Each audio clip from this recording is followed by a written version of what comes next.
¿Qué tal? Muy buenos días, bienvenidos una vez más a 102 Televisión, bienvenidos al Punto de Sal, este programa que, como su propio nombre indica, busca el equilibrio, busca traer aquí a todos nuestros representantes políticos y a todo el que quiera aportar algo en lo que se refiere a la construcción de nuestra Cantabria querida. Empezamos, ya saben, con la presidenta del Parlamento, hemos traído a varios parlamentarios y tenemos un invitado especial. Tenemos con nosotros a Paulo Lobete. Muy buenos días. Muchas gracias por invitarme, encantado de estar aquí. Cuéntanos un poco tu nombre, una derivación, entiendo, para que, bueno, que nos entiendan nuestros Sí, espectadores. es la forma montañés en cántabro de decir el nombre Pablo, que en realidad es el nombre que figura, te enseño mi DNI, lo que vas a ver es que pone Pablo Lobete. Pero bueno, que desde la adolescencia yo siempre me he movido pues un poco en ambientes interesados por el tema del patrimonio, de la cultura de Cantabria, y digamos que se ha convertido ya pues, en mi nombre, como me conoce la mayoría de la gente cercana y tal. Entonces pues es el nombre que también políticamente pues, se conoce y utilizo con más gusto, aunque tampoco tengo problema alguno con la denominación Pablo, que en muchas ocasiones se utiliza, o gente que me conoció de crío y que me sigue llamando Pablo, no tengo problema tampoco. Bueno, pues cuéntanos quién era ese crío. Lo primero que solemos hacer aquí siempre es eso, intentar buscar un poco el terreno más personal de cada uno, ¿no? Eres muy joven, evidentemente. ¿De dónde vienes? ¿Dónde naciste? ¿Cómo llegaste a la política? ¿Cómo te aficionaste a la política? Bueno, pues yo nací en el año 91 en Santander, en la residencia Cantabria, por lo tanto tengo 33 años. Y en Santander he vivido toda mi infancia y la adolescencia, estudié también aquí, el primero en el María Blanchar, que es la zona donde vivo, o donde vivía en esa época, donde viven mis padres, la zona de los ríos, de la Encina. Sí, allí vivo yo ahora. Ah, pues mira, igual hemos coincidido temporalmente para ser vecinos, pero era mi barrio un poco de toda la vida, lo que sigo considerando mi barrio. Y luego estudié en el Instituto Villajunco. Yo también. Un poco más pasando la Gándara. ¿Estuviste en el Villajunco? Sí. Pues ya tenemos otro punto común. Estudié en el Villajunco y luego después me marché, estudié sociología fuera. Estudié en Bilbao, estuve ahí estudiando pues, los 4 años de la licenciatura y luego un máster que también hice en Bilbao antes de volver para acá. Hice un máster en temas de desarrollo y tal. Y luego pues me volví a Cantabria y aquí pues ya empecé pues, a trabajar y también tuve la suerte de estar un par de años con una beca de formación en el Instituto Cántabro de Estadística, que es un organismo autónomo que depende del Gobierno de Cantabria, donde pues, hice un poco la formación relacionada con cuestiones de sociología y estadística, que era un poco el punto que me interesaba más. Y además tengo muy buenos recuerdos, por cierto, del ICANN, el Instituto Cántabro de Estadística, tanto del lugar como de los profesionales que trabajan ahí. Me parece un sitio referente, con buenos profesionales dentro del Gobierno de Cantabria. Y luego, pues nada, seguí trabajando. He estado trabajando de entrevistador para el Centro de Investigaciones Sociológicas varios años. Un trabajo interesante porque tuve un poco la suerte de recorrer muchos lugares de Cantabria hablando con mucha gente, y también duro porque ibas un poco pues, por las casas, ¿no? Entrevistando, encuestando, y eso también es un trabajo duro. He trabajado de sociólogo también una temporada en el Ayuntamiento de Santander y luego ya pues preparé posiciones y ahora mismo soy empleado público. Obtuve plaza en el Gobierno de Cantabria y trabajo pues, haciendo trabajos administrativos en un centro educativo en Torlavega, que es el donde estoy ahora mismo. Iba a decir algo, no te enfadarás, porque no te veo, ¿eh? Te he investigado un poquito, ya te he dicho, como al nuestro monarca le llaman el preparado, iba a decir un político preparado, digo, se me va a enfadar él, porque no te veo mucha pinta de monárquico, no lo sé. Digo, y se va a enfadar algún político porque hay muchos políticos preparados, pero es verdad que también abundan muchos que por desgracia... Sí, a ver, yo no creo de todas maneras que tenga una formación especialmente, quizá contado así, también oye, uno lo cuenta de una manera, lo pone en valor, pero lo cierto es que mucha gente de mi entorno, de mi generación, pues ha tenido ya la suerte de poder estudiar en la universidad, y es un poco mi caso. He tenido la suerte de poder estudiar en la universidad y luego trabajar de cosas más o menos relacionadas con lo que estudié, que eso ha sido una suerte. Ahora justo desde que soy empleado público ya lo que trabajo no es tanto la rama de lo que estudié, es algo mucho más general, ¿no? Pero sí que he tenido esa suerte, ¿no? Ya por cerrar un poco, contestando un poco a tu pregunta, a mí la política me interesa de siempre. Ya en mi casa siempre ha sido un lugar donde se ha hablado abiertamente de política, un ambiente pues progresista, de izquierdas, y donde se hablaba abiertamente de muchas cosas, no solo de política institucional, sino en general de temas sociales, y está un poco en la conversación, y siempre me ha interesado. Quizá no tanto como desde un punto de vista de política institucional o política de partido, que es algo que más con los años quizá me ha ido interesando.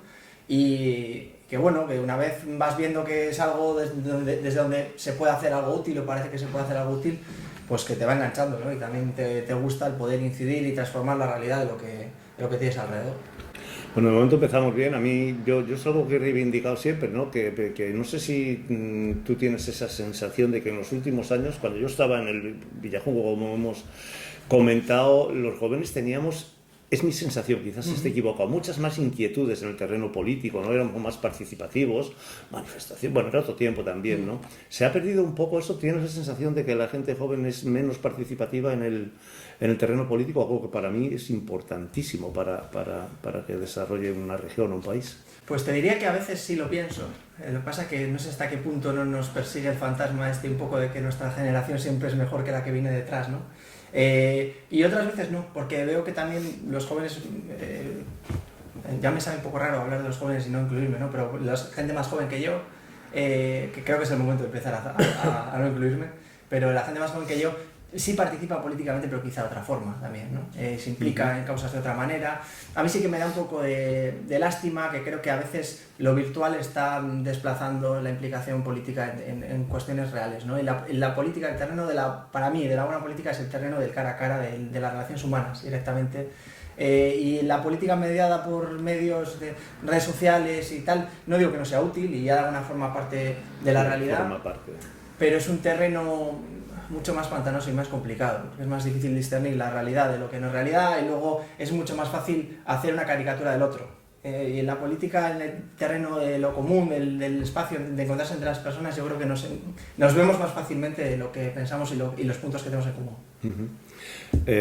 Siempre hacemos aquí, bueno, ya sabes que tenemos un compañero, pero hoy está enfermo, porque Borralízate le tenemos por ahí medio muerto en la cama con un gripazo monumental. Espero que se recupere pronto, le mandamos aquí. Enseguida vuelve con nosotros. Siempre al comenzar el programa te hablábamos del tema personal, solemos hacer unas preguntas rápidas, ¿no? De contestación rápida, más o menos para ver un poco, pues intentar averiguar quién eres. Eso sí que lo tenemos aquí anotado y te vamos diciendo. Respuesta rápida: ¿cuál es el peor mal de nuestro tiempo para Paul? En general te diría que para mí el individualismo, el egoísmo, en general, el no mirar por los demás, el mirar por uno mismo constantemente, creo que es, por lo menos a mí, de lo que más me molesta, de lo que veo, ¿no? Que la gente a veces pues peque de esto y que constantemente esté intentando buscar el interés propio en todo. Y creo que al final las cosas se construyen pensando un poco en el interés conjunto, lo que no quiere decir que tengas que ir en contra de tus intereses constantemente, ¿no? Creo que ese es el mal en general. Y si pensara más en estos días, en un periodo más corto de tiempo, diría que el desprecio a la verdad, el desinterés por la verdad, que yo creo que ahora se ve mucho en política y lo veo mucho en las redes sociales. Justo hoy que ha ganado en Estados Unidos, os parece que está ganando Trump, ¿no? Hablaremos de ello, sí.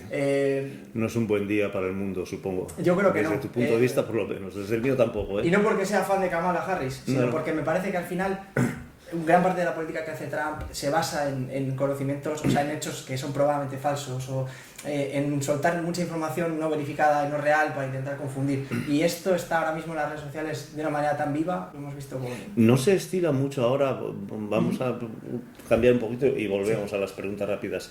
Eso de desde el punto de vista político, cuenta una mentira que no pasa nada porque mañana contamos otra que tapa la anterior. Sí, lo que pasa que ahora yo creo que ya hemos llegado con una ametralladora de mentiras, ¿no? Que no da tiempo a verificar ninguna, porque se trata de propagar tanta cantidad de hechos falsos, medios reales, exageraciones, que al final ya no sabes qué creerte. Y creo que la estrategia va más por ahí. Y no estamos preparados, el pueblo, para discernir eso, para darnos cuenta, hombre, todo es imposible, ¿no? Porque todos hemos picado alguna vez, pero joder, es que es tremendo, ¿eh? Pues espero que lo estemos, porque realmente de ahí depende un poco todo. Este universo de la mentira y tal nos lleva a un escenario muy complicado, que espero que no llegue. Escuchaba ayer a un compañero tuyo también en redes sociales, en una charla. Le hacía una pregunta a una chica, algo así como que qué música escuchaba, y ella decía un poco de todo. Dice, no me vale. Dice, todo el mundo tiene un grupo, una canción que le ha marcado y que le define. ¿Cuál es la canción de tu vida o el grupo de tu vida? ¿Qué tipo de música? Pues este tipo de preguntas siempre me resultan muy complicadas, porque no suelo hacer como rankings, ¿no? De gustos, de tal. Estoy pensando... Bueno, un par de cosas, un par de canciones, que no tienen además nada que ver por estilo. Me gusta mucho Silvio Rodríguez, muy clásico, para mi generación seguro que muy clásico. Y me gusta en particular la canción Playa Girón de Silvio Rodríguez, siempre me ha gustado, me trae como recuerdos de hace años y como un poco de los primeros años como de la universidad y un poco antes, era una canción como que me acompañó en esa época. Y últimamente, reescuchando el Luétiga, he redescubierto la canción Cántabros. Es una canción muy larga que tiene el Luétiga instrumental, que a mí me gusta porque va recorriendo un poco diferentes vertientes de la música tradicional de Cantabria. Me parece como una obra maestra porque de alguna manera te traslada a la música tradicional. Me gusta mucho el folclore y ahora mismo te diría esa quizá. Un paisaje. Cualquier paisaje de campo en general. Es a mí la comarca de Cantabria que más me gusta, la que tengo predilección. Un paisaje de campo y en particular, pues mira, el paisaje de Valdeprado del Río, que es la zona donde está mi pueblo, pues desde la ermita de Santa Marina viendo Sotillos, San Vitores, Hormiguera, toda esa zona de... Pues ya la parte sur-sur, el extremo sur de Cantabria, lo que más me gusta a mí ahora mismo. No sé si te va a gustar esta pregunta. Una bandera. El Lábaro, la bandera de Cantabria. Yo ahí no tengo dudas. Si me preguntas como cuál es la que me gusta más, o es con la que me identifico más, ¿no? Sin entrar sin desprecio por el resto, quiero decir, pero sí, es la bandera con la que me identifico más, la que más me gusta. Además me gusta porque tiene dos componentes, que representa Cantabria, pero para mí representa un poco también la capacidad de la gente de Cantabria de generar sus propios símbolos. Y eso me parece bonito, que haya sido algo que no haya nacido tanto de las instituciones, sino de un poco la voluntad de la gente por tener un símbolo común.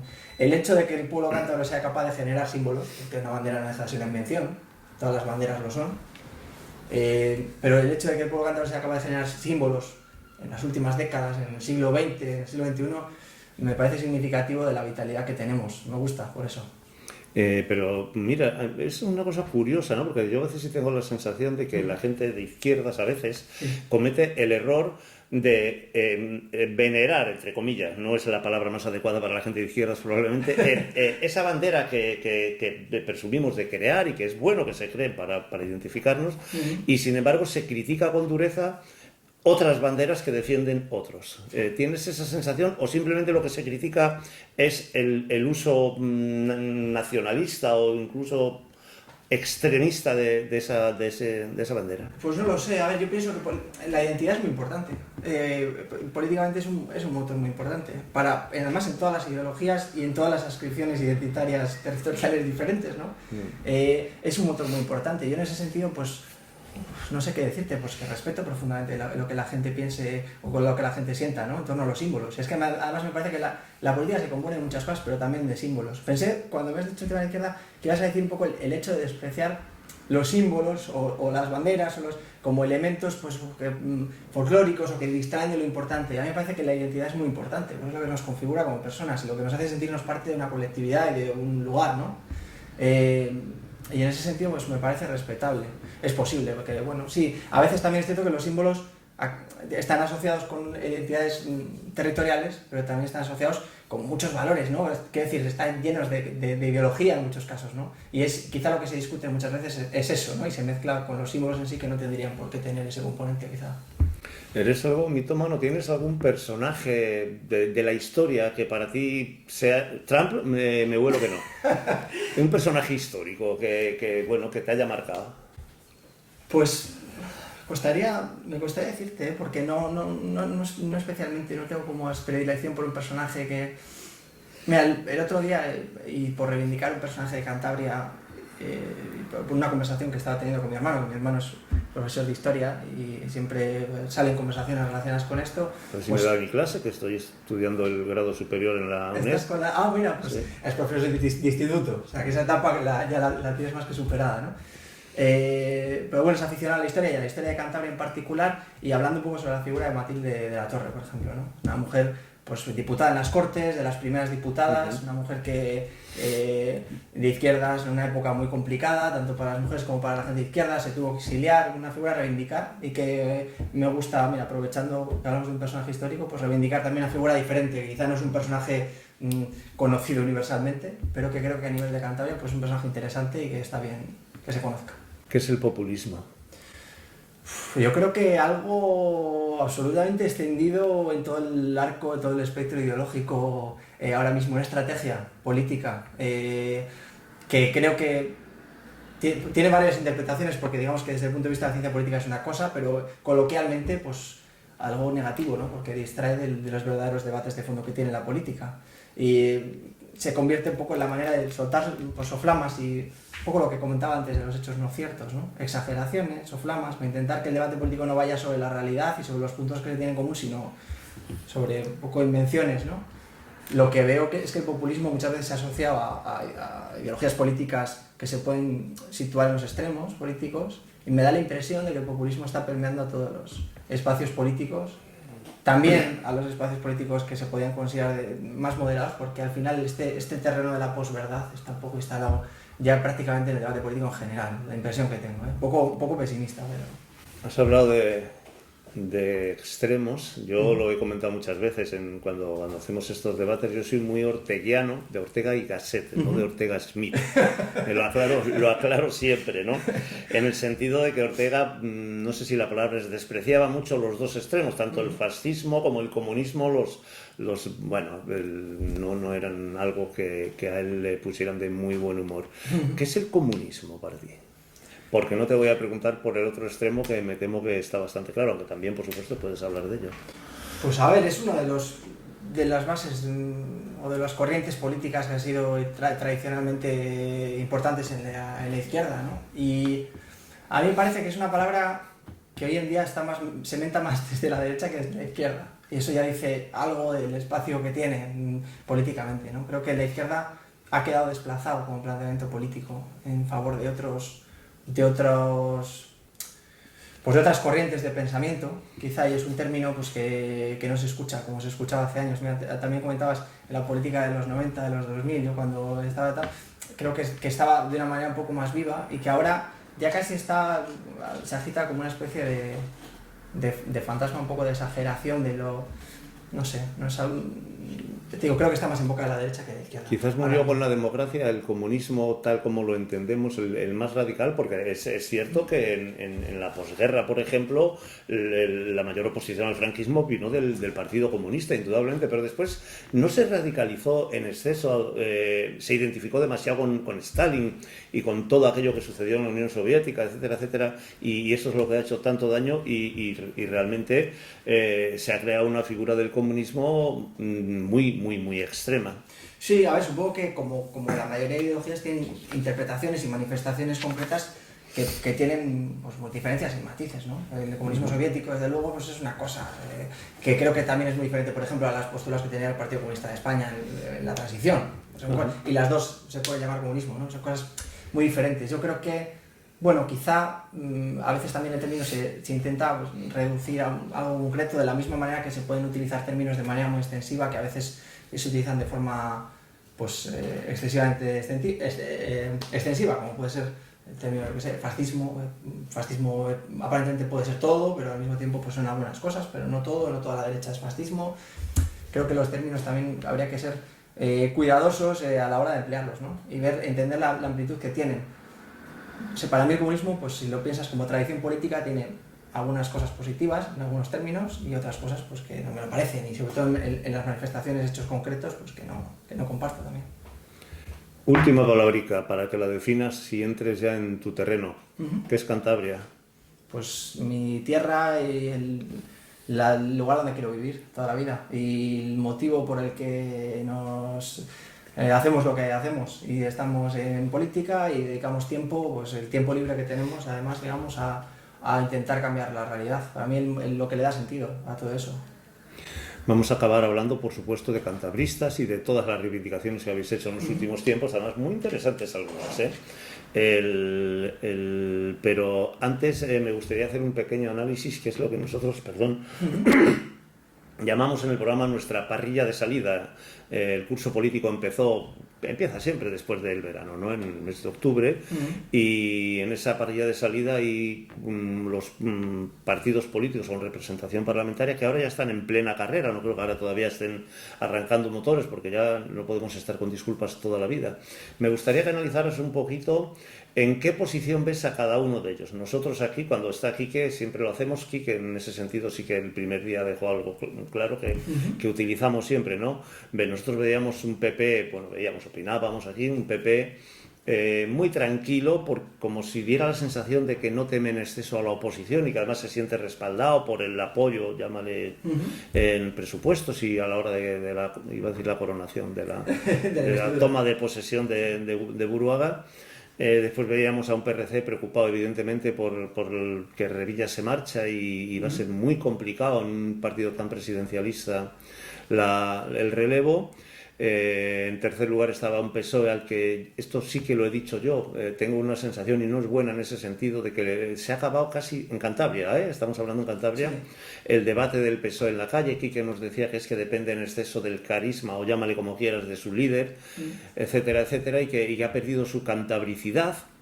Y después hablamos de Vox, que están peleándose todo el día, pero sin embargo tienen un montón de votos en Cantabria, supuestamente arrastrados por el influjo del líder nacional o de las corrientes preocupantes también, a mi juicio, que se están, hoy lo vemos claro, ¿no? Que hay por ahí, por el mundo. Cuéntanos un poquito, ¿cómo ves tú esa parrilla? Empieza por el que quieras, por abajo, por Vox, abajo me refiero en representación, o por el partido que gobierna. Pues vamos a empezar en el mismo orden que lo has planteado tú. Además comparto en parte el análisis que hacéis. Ya el Partido Popular, y nosotros también un poco encantadistas en el análisis que hacemos, le vemos muy cómodo, efectivamente. Muy cómodo porque tiene mayoría por dos lados, porque tiene un socio de gobierno en la sombra, que es el PRC, un socio de gobierno, un socio preferente, que de hecho además recientemente el Partido Popular le ha calificado un poco así, ¿no? Aunque yo creo que en el PRC no gustó mucho la calificación, pero que de facto es así. Y el Partido Popular, que tiene dos patas en las que apoyarse, además dos patas que han demostrado que tampoco tienen ninguna posibilidad de alejarse de ese camino, por los motivos, Vox por motivos ideológicos, porque yo creo que tiene muy difícil desmarcarse de la línea del Partido Popular. Ese es el problema que tiene Vox en general, que en cierta manera en algunas cuestiones es indistinguible, y electoralmente su electorado es indistinguible y no le perdona que no apoya al Partido Popular en determinados momentos. Y luego el PRC, que está absolutamente entregado al Partido Popular, de una forma que a nosotros nos parece pues significativa y curiosa, porque... Absolutamente entregado, has dicho, cuidado. Sí, a mí me parece que es la anomalía ahora mismo de la política de Cantabria, que el partido que debería ser pieza clave de la oposición, si no liderarla por la tradición que tiene, por haber sido partido de gobierno anterior y por votos, esté absolutamente desactivado a nivel de oposición. Es la sensación que tenemos y que a nosotros y a nosotras nos ha sorprendido, dentro de la ¿Tiene algo que ver la jubilación de Miguel Ángel Revilla? Yo creo que tiene que ver, pero a veces, no sé, da la sensación de que ahora hay algo ahí que no nos estamos perdiendo en todo esto, porque es realmente curioso. Incluso Miguel Ángel Revilla, el tono que adopta para hablar de la política de Buruaga, es que es el tono más suave que le hemos oído, por lo menos el que yo tenga recuerdo, hablar es que como si fueran socios de gobierno, apenas son críticas, las críticas son críticas menores, cosméticas y tal. Veo mucha sintonía entre Partido Popular y PRC, y a mí lo que me parece es que se está abonando el terreno a lo que puede ser la legislatura siguiente, que es un gobierno, o eso es lo que pretende, creo yo, el PRC, un gobierno PP-PRC, que ese es, creo, que el futuro que ve el PRC como una vía posible por una cuestión aritmética. Es la sensación, ¿no? Están abonando eso, pero así creo que lo están haciendo de manera muy torpe, porque el Partido Popular, desde nuestro punto de vista, está haciendo una gestión en algunos ámbitos fundamentales bastante mala. Creo que el ejemplo más paradigmático es la cuestión de la sanidad. Hablaremos de ello ahora también. Y la oposición, pues es que está incompareciendo, y realmente nos sorprende, ¿no? Esa postura del PRC, que por otra parte comparte, y es un poco el diagnóstico que hacemos desde Cantabristas, y como comentabas que has seguido algunas cosas que decimos y que habrás visto que somos críticos un poco con algunos consensos que vemos entre los principales partidos, donde nosotros pues no estamos de acuerdo o no compartimos, ¿no? Entonces el PRC y el PP pensamos que sí que comparten ideológicamente muchas cosas en relación al modelo de desarrollo, al modelo económico que quieren para Cantabria. Entonces también es lógica la sintonía en ese sentido, pero bueno, creo que a mucha gente que apoya al PRC le estará sorprendiendo la postura que está optando con el gobierno del Partido Popular, Además, yo creo que el PRC estos años se ha nutrido de mucho electorado que no estaba en el espacio político de centro-derecha, incluso que mayoritariamente estaba en el espacio político de la izquierda, de centro-izquierda, y que estoy de acuerdo.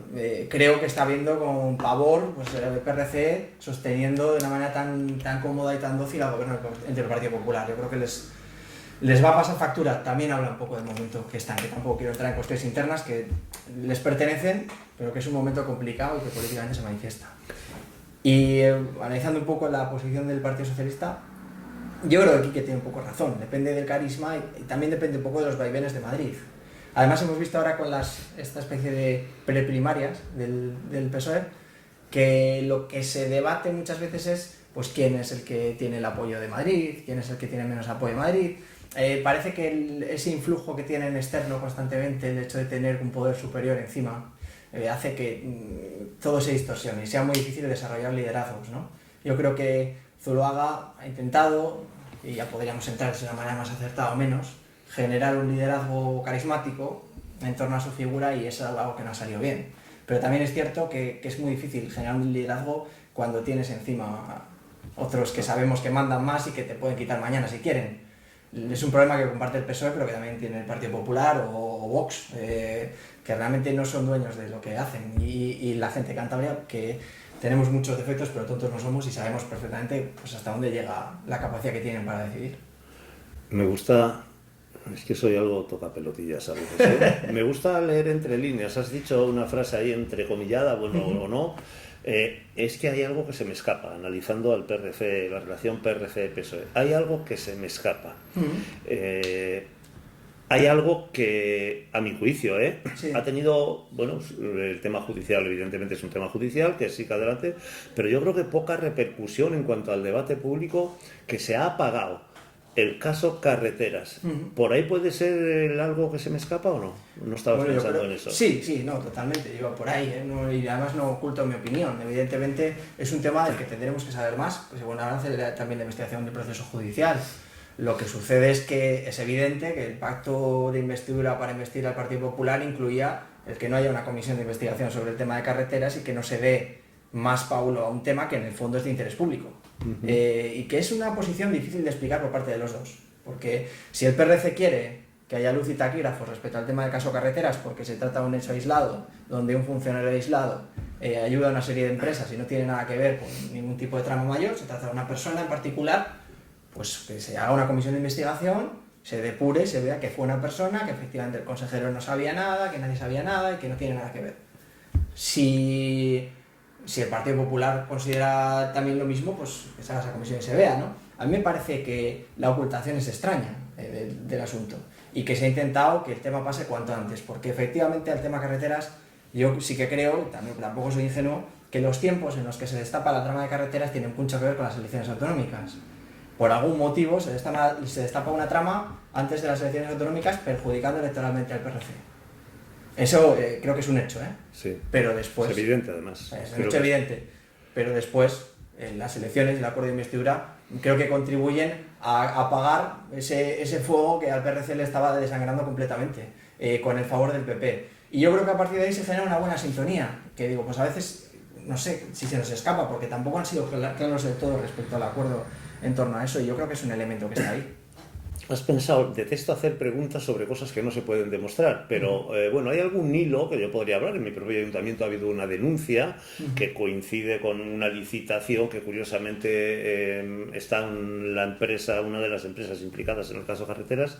¿Has pensado alguna vez que el caso Carreteras puede estar extendido a los ayuntamientos? Hombre, pues pensarlo, claro que lo he pensado. Pasa que evidentemente nosotros, si tuviéramos pruebas de que en un ayuntamiento, o el día que las tengamos, vamos a decir, de que en un ayuntamiento sucede eso, pues también tendremos que proceder a ello, ¿no? Sí que es cierto que, bueno, pues que al final todos participamos de conversaciones, sabemos lo que se comenta, lo que se dice. A mí me parece extraño que todo que se quede en una persona concreta, en una Cantabria. La verdad, es que me resulta un poco raro que un funcionario esté moviendo toda la trama, que estén empresas que son las que están acostumbradas a contratar con todos los ayuntamientos sistemáticamente. También creo que desde el punto de vista de una persona normal y corriente de Cantabria se hace extraño ver que puedan estar implicadas empresas, en el caso de carreteras, en un proceso judicial que efectivamente no ha terminado, pero que sigan contratando con la administración pública durante todo este tiempo con total normalidad. Y tú vas a las obras de la Pasega y empiezas a ver las furgonetas y son los nombres de todas las empresas de la trama de carreteras ya están ahí. Son cosas que son extrañas, porque incluso aunque no haya hechos demostrados, creo que por lo menos tener la cautela de no seguir por el mismo camino, no sé. Es un tema desde luego espinoso y complicado, porque al final creo que habría que separar muy bien pues a la gente que efectivamente no tiene ni conocimiento ni responsabilidad sobre eso, que estoy seguro que es gran parte, si no la mayoría de responsables políticos de los partidos que han gobernado Cantabria, que no están en absoluto implicados en la corrupción, y luego las personas que sí lo puedan estar. Lo que creo es que la corrupción está en Cantabria y en todas partes. Y Cantabria no es un oasis de corrupción en el que no hay casos. En Cantabria hay cosas, y eso tendrá que ir saliendo. La trama de carreteras ha destapado un hilo de lo que hay, y posiblemente, oye, ojalá que no, ojalá me equivoque, pero posiblemente pues haya muchos más hilos por ahí. También la política está para eso, ¿eh? Nosotros queremos hacer labor de oposición, entre otras cosas, para eso. Vamos con vosotros. ¿Qué es Cantabristas? ¿Por qué surge Cantabristas? ¿Porque no os sentís identificado con ningún partido político? ¿Porque no queréis que os identifiquen con siglas de transatlánticos todopoderosos? ¿Por qué? Bueno, un poco por las dos cosas, ¿no? Nosotros no nos sentíamos identificados con la oferta política que había en Cantabria en ese momento, y luego también por un diagnóstico que yo creo que a poca gente se le escapa, que siga la política de Cantabria, que es que dentro de las formaciones políticas de izquierdas, las formaciones políticas de ámbito estatal, pues no han tenido un recorrido realmente muy halagüeño en Cantabria. Han tenido más bien un recorrido muy complicado, entre otras cosas, por la enorme dependencia que tienen de las decisiones y de la política que se toma en Madrid, de los líderes políticos de Madrid y de las decisiones que toman sobre la política de aquí, quien lidera aquí, ¿no? Y pensábamos que era necesario que Cantabria hubiera un proyecto político que tuviera estabilidad y que estuviera pensado por y para Cantabria, y un poco con la idiosincrasia y la manera de hacer las cosas de Cantabria. También para que pueda haber un proyecto que sea transformador, que esté en ese espacio político de la izquierda en el que nosotros estamos, pero que pueda durar con el paso del tiempo. Porque creo que hay una cosa que hay que decir en favor del PRC, y que creo que también analizando un poco la política de Cantabria está ahí, que es que el PRC ha conseguido ser un proyecto político muy estable, y una de las ventajas que ha tenido el PRC precisamente es que no tiene constantemente la disrupción de cambios en la dirección nacional en Madrid que hacen que aquí cambie. Han tenido la capacidad de poder generar su propio equilibrio, ¿no? Y su propia dinámica, y en ese sentido pensamos que también en eso es un ejemplo positivo, ¿no? Y que nosotros también pensamos que la manera de organizar una formación política que piense en los intereses de Cantabria es hacerlo desde Cantabria, tener las manos libres para poder hacer política, pues pensando en el interés general de la gente de Cantabria y no tanto pues en los vaivenes políticos de otros lugares, ¿no? Eso es un poco lo que nos mueve, y también evidentemente una sensibilidad ideológica por construir otro modelo diferente para Cantabria, defender los valores que tiene, patrimoniales, los valores paisajísticos, ambientales, que para nosotros son muy importantes, defender también la identidad de Cantabria y los intereses de la mayoría social de Cantabria, que ese es un poco en los objetivos que estamos. Permíteme, a mí me encanta que salgan partidos como vosotros, que reivindiquen, pero no sois excesivamente...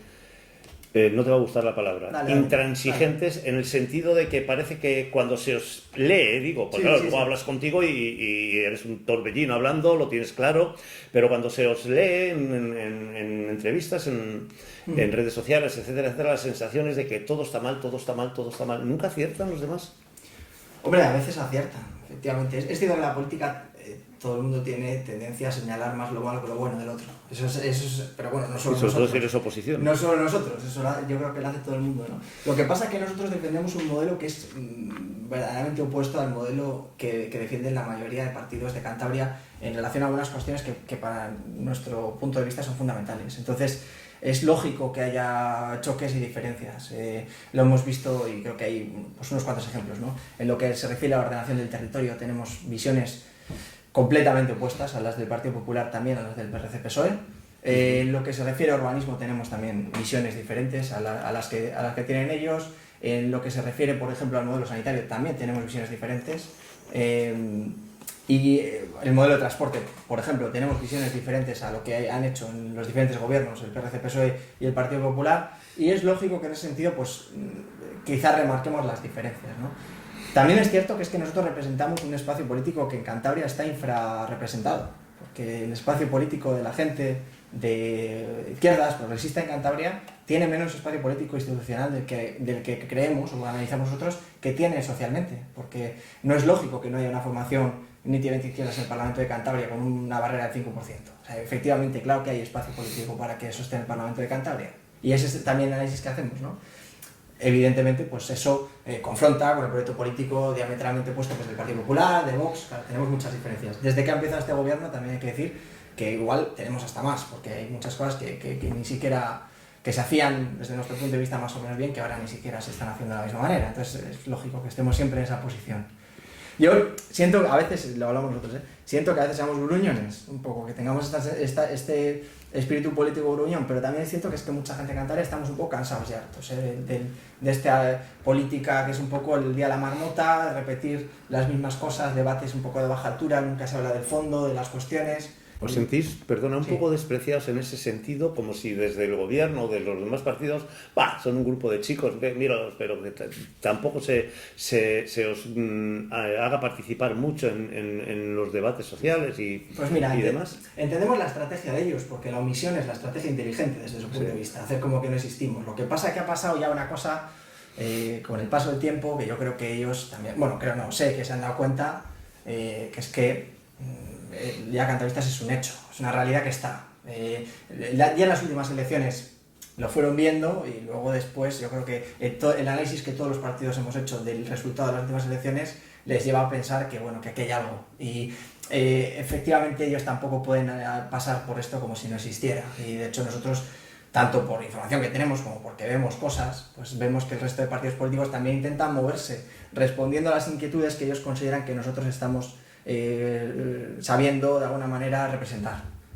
La inquietud de la gente joven, la inquietud de la gente que está preocupada porque en Cantabria no hay transporte público, no es un transporte público digno, la inquietud de la gente que quiere proteger el territorio, y los partidos poco a poco van moviéndose en ese arco. Te voy a poner un ejemplo concreto, porque no tengo problema más en decirte como casos específicos. En el mes de mayo, como sabrás probablemente, nosotros convocamos una manifestación en Loredo, una manifestación que movió, desde nuestra interpretación, entre 8.000 y 10.000 personas, delegación dijo 3.000, bueno, ahí están las fotos, en todo caso mucha gente, en Loredo, que yo creo que cambió un poco también el panorama político. Tenía aquí apuntado, Yo creo que cambió un poco el panorama político porque algunos tomaron notas, se les espinaron las orejas, aquí hay algo. Y además, no hablo de por qué lo digamos nosotros, sino creo que cualquier persona que sepa un poco de política o que conozca un poco la política de Cantabria, hombre, que una fuerza política extraparlamentaria sea capaz de convocar a miles de personas, a estar en el centro del debate, estar en las televisiones estatales saliendo, hay algo. Creo que ellos se han dado cuenta, aunque no lo vayan a decir y entiendo por qué no lo dicen, pero se han dado cuenta, ¿no? Eso cambia el panorama político.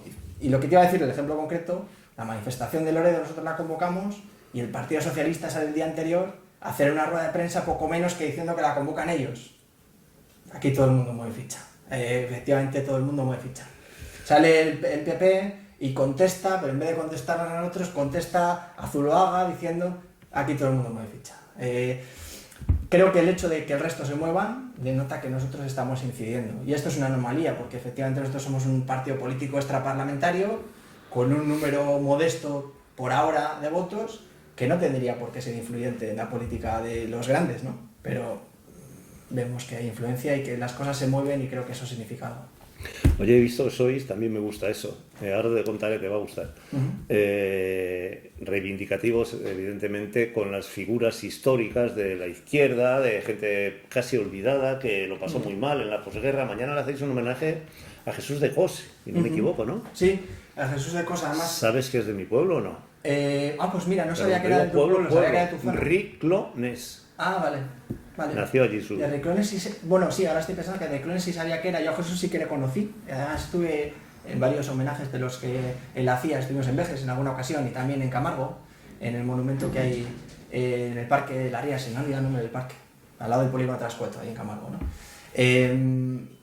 Bueno, a Jesús le conocí y una persona pues con una integridad, una fortaleza, un defensor de la cuestión de la memoria, que para nosotros es importante, como muchas otras cuestiones, pero desde luego que creo que tiene que formar parte también del futuro de Cantabria, ¿no? Conocer el pasado, de donde venimos, lo que se ha sufrido en esta tierra en general, la privación de libertades y de derechos que se ha sufrido durante muchos años también aquí, que es importante que la gente, viéndolo desde la perspectiva de la gente joven, pues que la gente joven tenga conciencia de eso y valore también pues lo importante que es tener libertad para poder expresar las ideas, vivir en democracia. Creo que podemos aspirar a vivir una democracia mejor que esta, también lo creo, que todo es perfectible, pero que bueno, que valoremos que es importante tener esas libertades. En estos tiempos que se nos viene encima, que no puedo evitar ver hoy con esta cuestión, por ejemplo, de lo de Trump con cierto pesimismo, ¿no? Yo conozco a Jesús evidentemente, conocí a León también, bueno, al ser de la zona y yo bastante conocido porque organizaba actividades de todo tipo allí en mi negocio, pero conocí mucho más a su hermano Manolo. Con Manolo me tiré 1000 horas en aquellas cuadras donde tenía sus 10.000 fotografías. Él iba mucho a mi casa, de hecho yo tenía decorado mi restaurante con fotografías de Manolo Cos. Y tengo una cosa muy curiosa, es la primera vez que digo esto, nunca se lo he enseñado a nadie. Manolo era un hombre, bueno, pues decepcionado, ¿no?, con la clase política siempre. Recuerdo una vez que se puso en la entrada de la Cueva del Soplá porque habían anunciado que venía Revilla y le paró allí para hablar con él. Revilla le prometió que se tratarían sus fotografías, que se iban a digitalizar, etc. Lo contaba él. Y yo tenía, bueno, pues mucho trato con él. Y par de años probablemente antes de morir me escribió una carta a mano. Se me ha olvidado traerla, quisiera que vieras la letra preciosa de esta gente de aquellos años, sí, que tenía una letra, caligrafía antigua, sí, una caligrafía muy buena, ¿no? Sí, ahora también lo conocí, pero luego conocí, claro, todo el trabajo fotográfico que hizo. Claro, ¿no? Yo tengo, aparte de conocer al dedillo, por supuesto, todo su trabajo, yo tengo una carta escrita por él en el que recuerdo perfectamente, ante la decepción de la clase política, en la que me dona todo su patrimonio, firmada por él. Por supuesto, ni la utilicé nunca, ni nada, la guardé como un tesoro y la tengo, y la tengo. Mira, Cantabria tiene también esta cosa que a mí me parece preciosa, que es que a veces es una desventaja en un lugar pequeño, pero es una ventaja enorme, en el sentido de que también puedes haber conocidos con más facilidad a personas que son importantes en la historia. Yo, joder, de haberlo conocido a Jesús de adolescente, prácticamente, ¿no? Pero bueno, haber podido conocerle en un lugar quizá más grande o tal, habría sido más difícil, ¿no? Y aquí poder haber tenido una conversación con personajes de este tipo que tienen una relevancia histórica hoy en día, yo creo que es algo bonito también. Bueno, hoy es un mal día para el mundo, ¿o no? Trump. Bueno, es otro capítulo más, ¿no?, de una tendencia. Es que tampoco, no creo que la victoria de Trump vaya a ser como el elemento que cambie todo lo que está sucediendo, pero forma parte de una tendencia que está... Ya, pero mira Francia, mira Austria hace un mes, la tendencia es fuerte, ¿eh? No, la tendencia es complicada, es fuerte y además... Es que es una cuestión ideológica, pero que también me preocupa desde el plano ese de un poco de la realidad sobre la que se sustenta todo esto, los debates, ¿no? Y lo ves en la vida cotidiana, a veces las conversaciones parten de informaciones apócrifas, de una información que aparece en un tuit, de una persona que no se sabe ni quién es, que pone una foto en la que no se ve nada y te dice que se ve... Es que si partimos de debates políticos irreales o de cosas que son irreales, es imposible llegar a conclusiones que sean ciertas y la política tiene un terreno muy pantanoso ahí.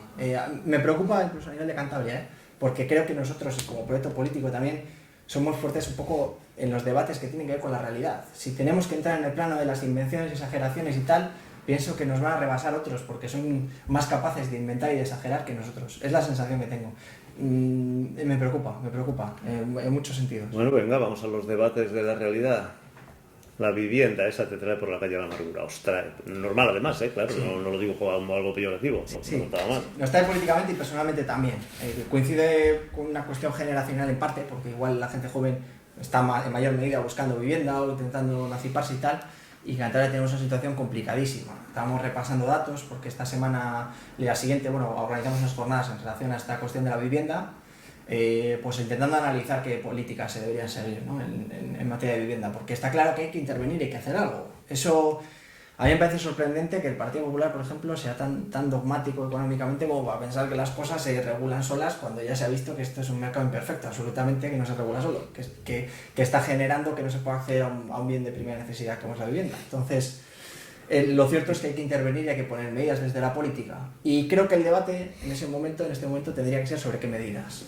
Y debatir cuáles son mejores, cuáles son peores, sabiendo que todo tiene pros y contras, pero desgraciadamente el debate creo que va por otros derroteros y muchas veces son caricaturizaciones sobre una cosa sobre la otra, hechos muchas veces no demostrados, etc., ¿no? Nosotros pensamos que en el mercado de la vivienda hay que intervenir, en parte en la aplicación de la ley de vivienda estatal, que pensamos que es una herramienta que puede ser interesante aunque sea insuficiente, y eso puede implicar pues muchas cosas. Una, por ejemplo, es que se impida que los fondos de inversión puedan acumular vivienda, que es algo que se podría hacer, creo que a nivel estatal, pero que se podría hacer. Otra es que se grave a los grandes tenedores de vivienda, a propietarios que tengan gran cantidad de vivienda. No estoy hablando de una persona que tenga 2 viviendas, 3 viviendas, sino una persona o una empresa, que en muchos casos pueden ser personas jurídicas, que tengan 15, 20 pisos, pues que se grave fiscalmente el hecho de tener esos pisos fuera del mercado, porque necesitamos que salgan al mercado, que se rehabilite la vivienda que es de uso, que es pública y se saque también al alquiler social, porque también tenemos eso, y que luego se haga regeneración urbana y se construya vivienda si es necesario, pero que se construyan en los núcleos de población.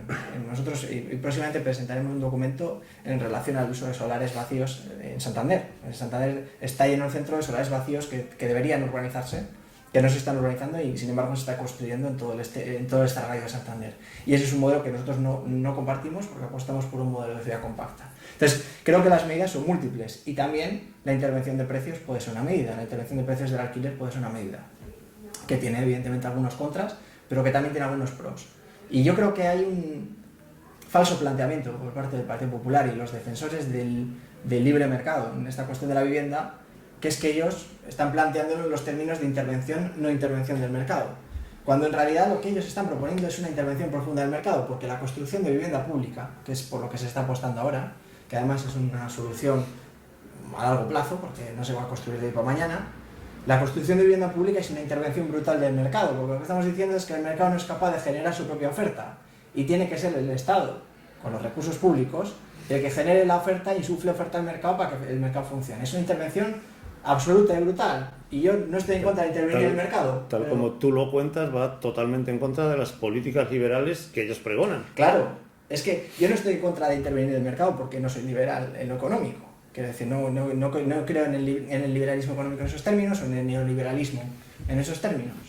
Creo que se debe intervenir, pero lo que no se debe hacer es engañarnos y pensar que construir vivienda pública no es una intervención. Claro que es una intervención, lo que pasa es que es una intervención que casualmente también genera beneficios privados a costa de dinero público, porque la construcción de viviendas sociales la hacen empresas de constructoras con dinero público. Quizás la solución más sencilla para seguir garantizando beneficio privado, pero no necesariamente la mejor solución si lo que queremos es solucionar la cuestión de la vivienda. Que, como digo, puede ser complementario, pero no es el problema central. Y luego, una última reflexión sobre la cuestión de la vivienda pública. Creo que a veces también se está trasladando problemas que son de otros lugares aquí. La falta de vivienda en sí misma es un problema que en Madrid posiblemente sea un hecho. Y de hecho, en una ocasión que estuve en La Sexta y el debate estaba centrado sobre la cuestión de la vivienda, me llamó la atención que todos los participantes, tanto de izquierdas como de derechas, compartían que había que hacer más vivienda pública. Estaban como completamente convencidos y era el diagnóstico principal que hacían. Y digo, es que esto es un debate que está en términos, o está en un contexto muy madrileño, de un lugar que está creciendo en población de una manera exorbitante constantemente y entonces necesita construir vivienda. Pero es que Cantabria, lo ha dicho Burbaga el otro día, creo que ha dado el dato, 50.000 viviendas vacías tiene Cantabria. Entonces vamos a reflexionar sobre eso. Núcleos de población en los pueblos que están vacíos, en muchos casos, casas que no se utilizan, que núcleos de población que podría vivir gente, pero que igual no vive gente porque no tienen transporte o servicios públicos en esos lugares. Yo creo que tenemos también que reflexionar en el contexto de Cantabria sobre la cuestión de la vivienda, que puede tener soluciones que no son exactamente las mismas que en Madrid, en Barcelona o en Bilbao. Has dicho antes algo muy interesante, claro, es un debate histórico, ¿no? Los grandes pensadores liberales, incluso entre ellos, hay algunos que dicen que la intervención tiene que ser más, otros que tienen que ser menos, los más extremistas dicen que el Estado no debe intervenir. Tú has dicho que no estás a favor de la intervención, no. O por lo menos en su totalidad. ¿Hasta dónde? ¿Dónde está el límite de intervención del Estado en los asuntos económicos de un país? Estudié un par de años economía, en la Pronet, ya trabajando y tal. En la carrera que hice primero y segundo, y ahí quedó, pues, preparar posiciones y ahí lo dejé, ¿no? Pero ya más por afición que por una cuestión profesional. Y me interesa mucho el debate porque creo que centra un poco gran parte de lo que está pasando y que tenemos que tener una perspectiva un poco económica también con eso. Yo soy favorable a la intervención en el mercado, en la medida en que eso pues contribuye a mejorar la asignación de bienes de recursos y que contribuye a mejorar el bienestar de las personas. ¿Pero dónde está el límite? ¿En el comunismo de Cuba con intervención al 100% o en el que había antes por lo menos? Bueno, es que el mercado... ¿En la intervención cero? ¿En dónde? Porque yo creo que el no mercado es un buen asignador de recursos en algunos ámbitos, pero en otros no necesariamente. Y te pongo un ejemplo. La vivienda no es un bien de mercado, no debería ser un bien de mercado homologable a cualquier otro bien de mercado. No es lo mismo la vivienda que los coches, porque los coches, que pueden tener también un componente de primera necesidad de cierta manera, pero los coches son una commodity, digamos, son algo que no se necesita para vivir directamente, no es algo que necesites como un requisito para vivir, y la vivienda sí lo es, y tratar la vivienda como un bien de mercado más lleva a esta disrupción. El problema que tienen los mercados absolutamente libres es que, aunque puedan asignar muy bien los recursos, hay un montón de gente que no llega a entrar al mercado, porque no puede.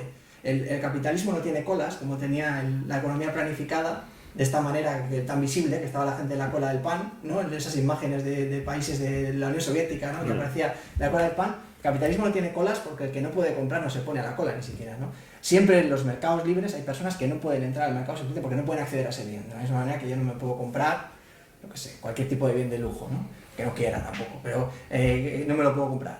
Pero con la cuestión de la vivienda, el problema es que todos necesitamos acceder a una vivienda. Entonces, lo primero que hay que garantizar es que todos podemos acceder a una vivienda. Y luego lo demás.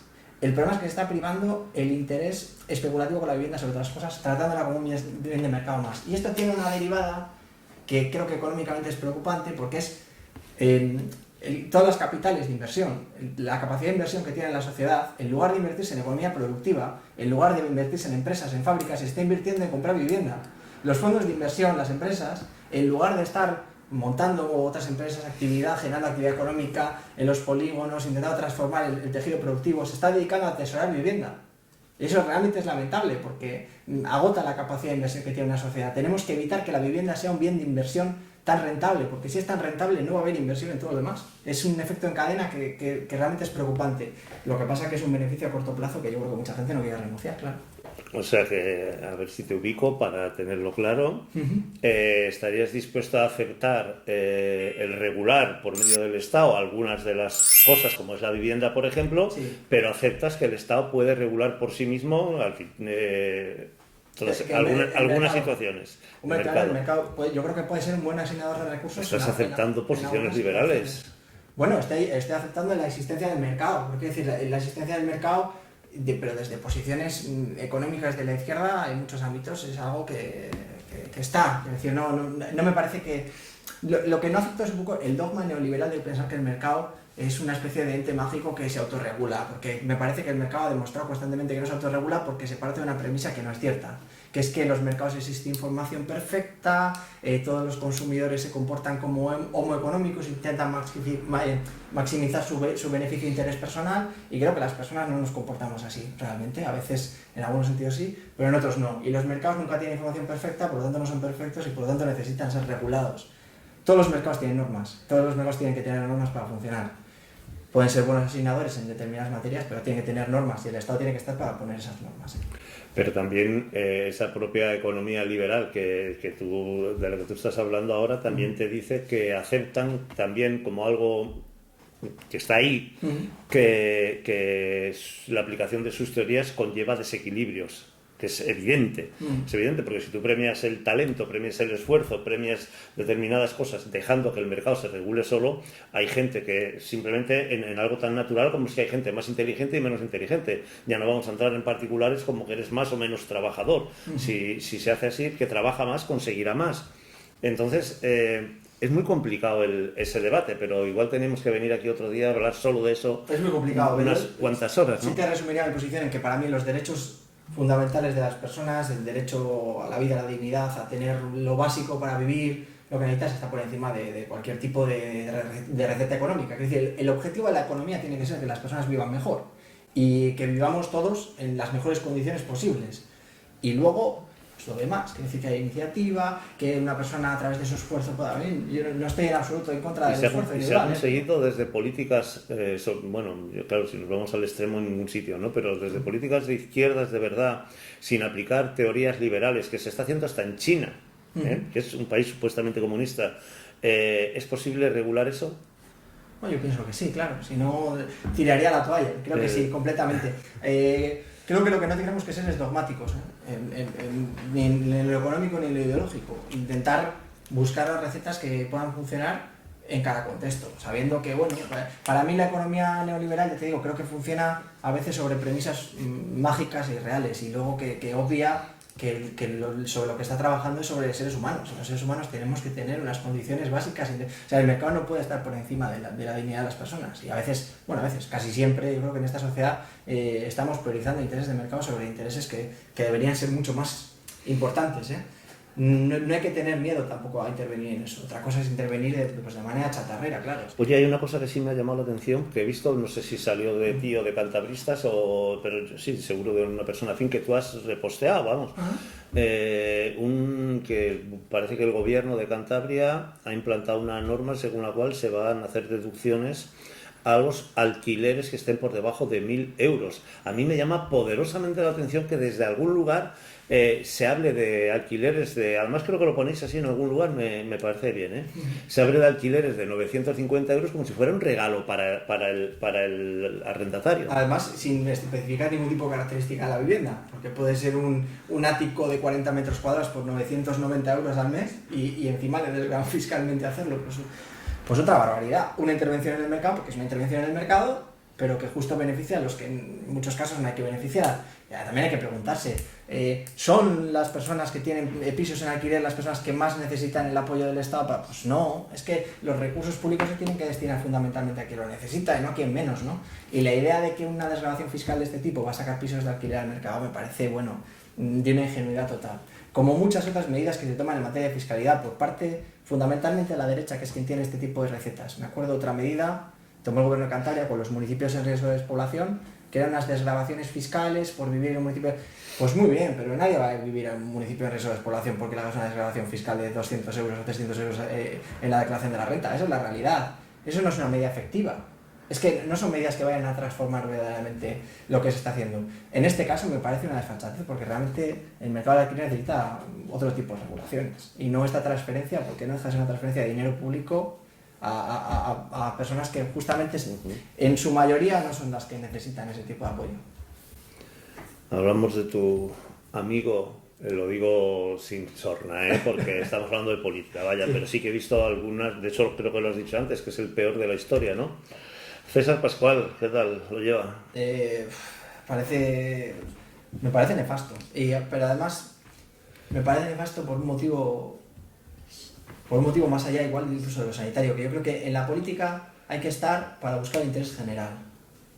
No solo porque lo dice la ley en general, que ese es el objetivo, ¿no?, de las administraciones públicas, sino por una cuestión moral. Tienes que estar para buscar el interés general. Y desde mi punto de vista, la política de César Pascual, si algo le caracteriza es que no vela por el interés general, sino por intereses particulares. Me parece que la sanidad tiene que ser intocable, tiene que ser algo que sea indiscutible absolutamente en esta sociedad. La sanidad pública, el acceso universal a la sanidad de todas las personas. Creo que todo lo que ponga en duda eso va contra el interés general y por lo tanto me parece lamentable. Y él como político pues me lo parece, porque además la soberbia, esa manera de hablar y de dirigirse a los demás y a los sindicatos y a los trabajadores de la sanidad y a los usuarios, me parece que sobra absolutamente. Es una chulería que para mí es antipolítica, no me gusta. Del gobierno de Cantabria te diría que es la persona que menos me gusta y que menos me parece que debería estar ahí, y de hecho está reprobado por el Parlamento de Cantabria, o sea que no soy el único que lo piensa.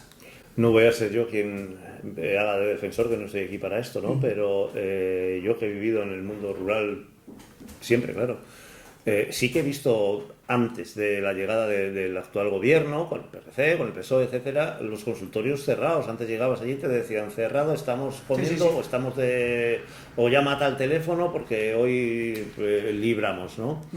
Sí. ¿Se ha hecho una causa política como el ariete contra este gobierno de la gestión de César Pascual?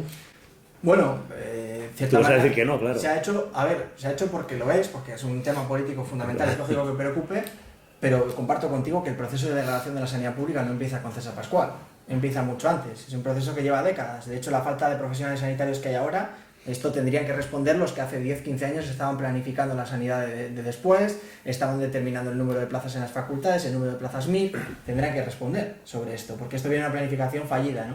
Y de hecho viene de algo que también me parece que es significativo, que es que cuando gobierna la izquierda, en este caso el PSOE, que se presume ser un partido de izquierdas, pues debería tomar políticas de izquierdas en materia de sanidad, debería invertir más y debería garantizar, blindar que la sanidad se mantenga, que no pueda llegar ni César Pascual ni nadie y en un año desmontar el sistema sanitario o desmontarlo más.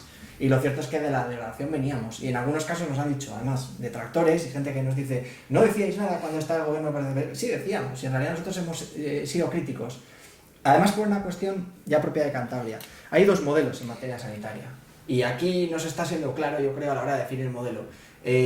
Hay quien considera que el modelo de los consultorios rurales es un modelo que no es interesante porque es mejor económicamente centralizar todos los servicios de atención sanitaria en Valdecilla, en Sierra Llana, en 2 o 3 sitios en Cantabria, y que sean los vecinos los que se tengan que desplazar a los lugares. Y hay quienes creemos que para que haya población en todo el territorio tienen que haber consultorios rurales y una sanidad con atención primaria por el territorio. La territorialidad de la atención primaria es realmente un debate de fondo, de los que no se debate en el Parlamento, y que a nosotros nos gustaría que se debatiera, y que cada uno exprese sus posiciones. Porque yo conocía gente del Partido Socialista que compartía también la teoría de centralizar los servicios de asistencia sanitaria, aunque no lo decía en alto. El señor César Pascual, aunque lo ha dicho solo con reuniones estas donde se le va un poco la lengua, también lo ha venido a decir, pero luego lo niega. Me gustaría que todo el mundo pusiera las cartas sobre la mesa y defendiera su modelo. Y me parece legítimo defender otro modelo, ¿eh? Lo que pasa es que tendrán que defenderlo con argumentos, no negar la realidad y decir que aquí todos defendemos los consultorios rurales. Hombre, pues qué forma tan rara de defenderlos, tenerlos cerrados. Me está gustando que hayas estado aquí porque veo que evidentemente con algunas diferencias seguro que vamos a tener, pero que sí que tienes las cosas muy claras. He visto que también habéis hecho un poco de fuerza con respecto al atentado de la Albericia. Los afectados, algunos parece ser que han dicho que han tenido que pedir dinero prestado porque el ayuntamiento, bla, bla, bueno, conoces el tema. Sí. ¿De verdad crees que intencionadamente pueda haber barrios de primera y barrios de segunda? O sea, que haya más interés en hacer que crezcan unos barrios que otros. Hombre, a ver, a nivel de inversión creo que hay un hecho, ¿no? Que es cierto que en Santander hay una brecha absolutamente en el mantenimiento, en los equipamientos de algunas zonas y de otras. Eso es evidente. Yo, como sabes, no me dedico especialmente a política municipal, aunque Santander sí lo conozco porque es mi ciudad, en cierta manera. Vivo en Torlavega desde hace unos cuantos años, pero yo creo que uno no deja de ser santanderino nunca. Yo por lo menos lo siento así. Bueno, yo creo que esa brecha está, ¿no? Realmente el Ayuntamiento de Santander creo que sí que ha tenido históricamente un sesgo de unas zonas respecto a otras en términos de mantenimiento, de conservación, también en planificación urbana. Lo vemos con barrios como el Cabildo de Arriba, que creo que deliberadamente se ha dejado caer y que se podría haber actuado de otra manera. Creo que sí que hay zonas de primera y de segunda para el Ayuntamiento y eso me parece grave. Y en un suceso tan trágico como la Albericia, donde yo creo que cuando suceden cosas trágicas de este tipo, y nosotros lo hemos hablado con esta cuestión y con otras, es muy difícil o es complicado plantear en términos políticos cuestiones, porque desde luego primero prima la sensibilidad, la solidaridad con las víctimas de lo que sucede, ¿no? Pero es cierto que es que luego ves cosas también que son graves y que a mí me parece que a los afectados de la Albericia se les haya mandado al centro de acogida Princesa Leticia y a otros afectados en otros lugares. Por ejemplo, cuando sucedió, quizá me equivoque, creo que fue la cuestión de Tetuán, se les alojó en hoteles, que me parece adecuado, me parece que está mejor, que tengan una familia, que puedan estar juntos en un lugar y tal. Hombre, pues a mí me dice algo de la falta de sensibilidad. Yo quiero pensar que no es de una manera deliberada, pero claro, es que se trata de una especie de clasismo interiorizado que también parece preocupante, si esto se ha hecho sin pensar, ¿no? A mí me cuesta creer que el Ayuntamiento de Santander no pueda conseguir un hotel para los afectados en el propio día, me cuesta mucho. En Santander, en temporada baja, puede conseguir un alojamiento mejor que meter a la gente en un centro de acogida encima separados, en camas separadas. No me parece que esté bien hecho. Y ya te digo que entiendo que es un tema muy sensible por las circunstancias, pero que en ese momento, en ese tipo de momentos, los ayuntamientos tienen que estar también a la altura y que está bien también que la política se diga. De hecho, bueno, nosotros lo dijimos y el PRC de Santander me parece que también lo comentó y creo que está bien que se diga. Y si no estamos en lo cierto y hay una explicación de por qué motivo acá, pues está bien que lo expliquen también y que se sepa por qué y se disipen las dudas, ¿no? A mí sí me parece que hay un trato diferente, sí me parece. Bueno, tú estás en el mundo rural, ya nos lo has dicho, lo conocéis bien, además, y trabajáis mucho todo este tema. Ahora hablaremos de algunas cosas que se han hecho desde el gobierno. ¿Cómo ves el temita de la transición energética? Los famosos molinos con sus aspas, las polémicas que se están creando, ayuntamientos que se niegan. Ha salido, no sé si lo conoces, si no te invito a que lo mires, una empresa que con sede aquí en Cantabria, Soleloico se llama, que ha hecho una propuesta de un nuevo modelo de impacto ambiental cero, con unas aspas, con placas solares. Por otro lado, nosotros estamos mirando, igual vamos a entrevistar a algunas personas a ver qué es lo que realmente está ocurriendo. Se están expropiando, por ejemplo, en Jaén, también está mucho en la prensa. Se han expropiado cientos de hectáreas para cortar miles de molinos para poner los molinos. ¿Cómo veis todo este tema desde vuestro punto de vista? Bueno, se juntan muchos elementos, ¿no? Por una parte, la transición ecológica es un hecho irrenunciable, es una realidad que tenemos que afrontar. También habría que reflexionar sobre si lo que estamos viviendo es una transición ecológica o una transición energética o una especie de ampliación energética, porque las energías renovables que se están instalando no son tanto sustitutivas de otras, sino amplían la capacidad de generación de energía de la sociedad y se mantienen todavía muchas energías contaminantes funcionando. Pero efectivamente yo creo que es algo que tenemos que afrontar y se tiene que hacer de una manera planificada y pensada. En nuestro punto de vista con la cuestión del despliegue eólico en Cantabria, como sabes, hemos sido muy críticos desde el primer momento con el tema de los molinos eólicos.